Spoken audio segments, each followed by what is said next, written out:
Dagdag kaalaman po. Alam nyo ba, ilang linggo ka lang na hindi kumain ng karne, meron ng magandang mangyayari sa katawan mo.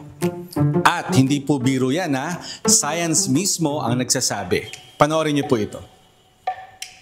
Ayon sa mga dietitian from UC Irvine, kapag pinalitan mo ang karne ng gulay, whole grains at legumes, dalawang bagay agad ang nangyayari. Mas kaunti ang calories kaya mas madaling pumayat.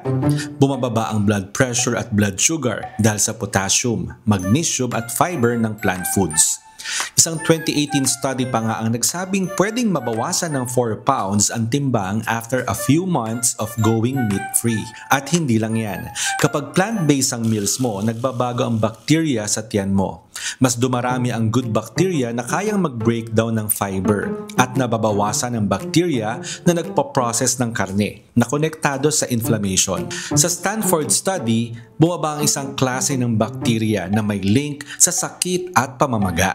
May studies din na nagsasabing pwedeng tumaas ang immune activity after just 2 weeks of vegan meals. Ibig sabihin, mas alert ang katawan sa pagsugpo ng viruses at infection. Pero tandaan, hindi kailangan maging vegan forever para mag-benefit. Even the Mediterranean diet with small amounts of meat shows similar health improvements. So kung gusto mo lang mag-reset, go ahead! Kumain ka ng gulay, kumain ka ng mga beans, ng prutas. Hindi yan magic, hindi fad, kundi human biology.